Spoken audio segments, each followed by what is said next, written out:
Hello everyone, thank you for joining us today. So good to see you. I've got some test results I want to share with you.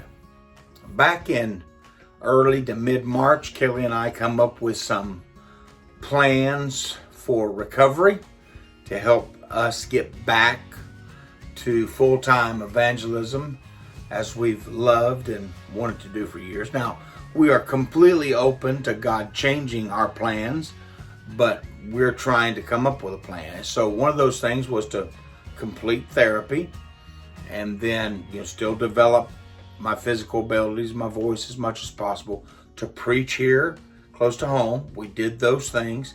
And then the next step would be go on a mini recovery tour, to go out several hundred miles and just preach Sundays and perhaps midweek services. Just take the car, leave the bus and the stress of the bus at home. And so we did that. We went into Mississippi and Alabama. I preached 3 Sundays, twice each Sunday. I preached 2 Wednesdays, and we had great fellowship with folks and rested a whole lot. And that was part of the plan. I preached in 7 different churches, all churches that we have been acquainted with for years, very comfortable places. They received us warmly. They helped me preach in amazing ways. And as far as that's concerned, the test results, because it was all a test, the results of preaching, of socializing, all of that worked out really, really well. But one surprising result of our little test was this: the traveling was very, very difficult for me. We were riding the car. I drove some, but I rode mostly. But after 2 or 3 days of travel, and I'm not talking about super long days, 200 or 300 miles each day. After 2 or 3 days of that, I was just wiped out. Not only tired, but I had much more balance difficulty. I had difficulty walking at all. I had difficulty more than I normally have with swallowing. And we've known that tiredness brings those things on. In the evening, I'll often use a walker. In the evening, I cannot eat things that I can eat early in the day. And so I knew that, but we were surprised with the result of our little test that the traveling just made me so weary that I would have trouble eating almost anything for 4, 5, 6 days. I would have so much trouble walking. My balance would be much worse. And that is a test result that kind of hit us out of nowhere. So we made our way home. We've been home about a week, and I've been so tired, so weary. But it's getting better, just like it did when we traveled down to the south. In the meantime, we had a follow-up appointment at home with our physical therapist at the hospital. That was planned from the beginning, so she could see how I handled the month after therapy, and if I needed more therapy. I went to that. Everything was good. Of course, I'm much more rested now by that appointment, and scored good on all the tests that she put me through. She was very pleased with it, and I'm very thankful for it. It's great to see all the therapists that now have such a big part of our lives. And I told her, Kelly and I told her how tired and weary that traveling, and of course she knows that's my life. And they knew what I was going to do with that month away, those 3 weeks away. And so they were curious how it went. And I told them the preaching went good, fellowship went good, all that was great, but the traveling affected my balance and my ability to swallow, and even my voice somewhat, which is still very much related to the same numb muscles that my swallowing is related to. And she said, listen, Davey, don't beat yourself up. This is normal. We were hoping you could do it, but it's normal that you're finding difficulty in doing it. And one of the therapists said this. She said, let's just say that instead of a stroke, you tore an ACL muscle in your leg and you had to have surgery there to repair that. She said that, in many ways would be much better than having a stroke, but it's a very serious accident. She said less than 4 months in, for most cases, you are walking better than someone that had that major surgery, because we tell them it's going to be 6 months before you get full use of that back minimum.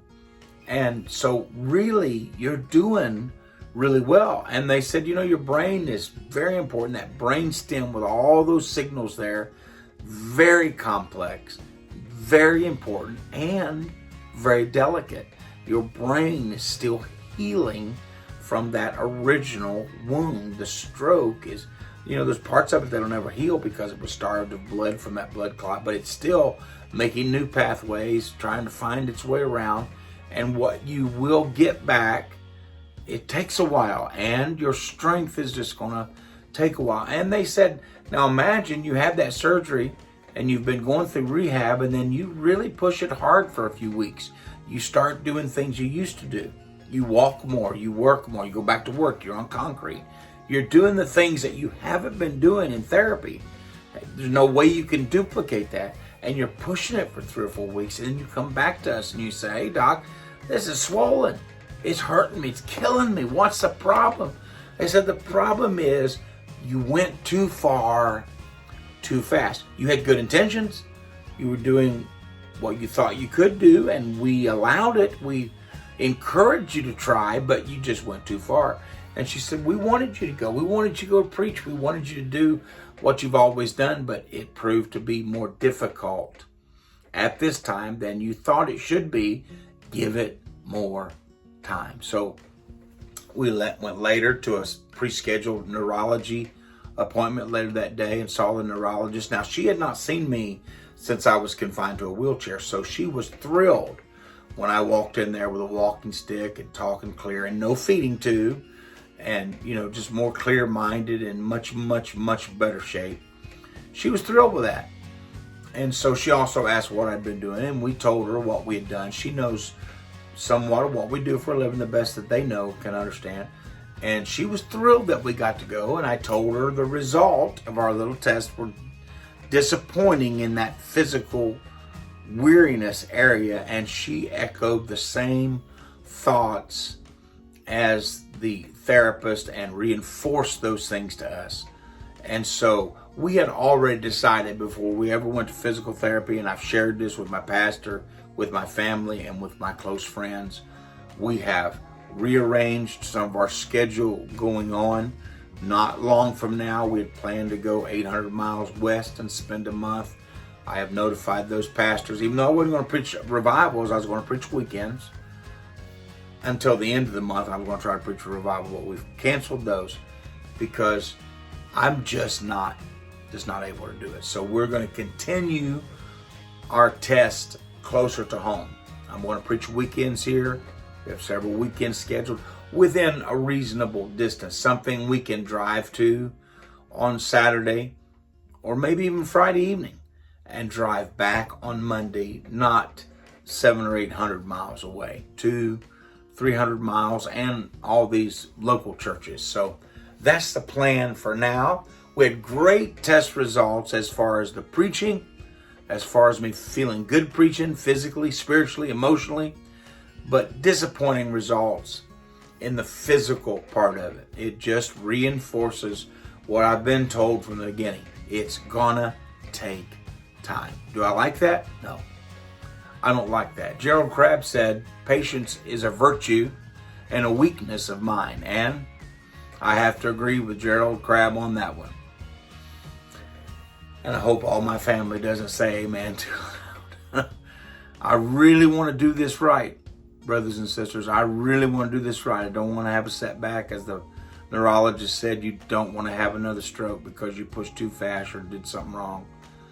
Take care of yourself. And I'm determined to do it. I am determined to get back on the road or wherever God intends for us to be. But I am determined, if He allows it, to be back on the road preaching revivals week after week after week after week. We had a lady saved while we were gone, and that just lit the fire even more. Get out there and tell them, boy, there's people that need your voice. Thank God for all the other voices, but there's people that God has designated to hear my voice and the gospel. I am so thankful to be called into the ministry and to preach His word. So thank you for praying for us. Thank you for protecting us with your prayer. Thank you for providing for us. Thank you for being our friends during this time. I feel obligated to let you know how things are going. We always love to hear from you. God bless you. And meet me here on Wednesdays when you can. Every Wednesday, we do a Word for Wednesday, and there's always something great to talk about. God bless you, friends, and we'll see you soon.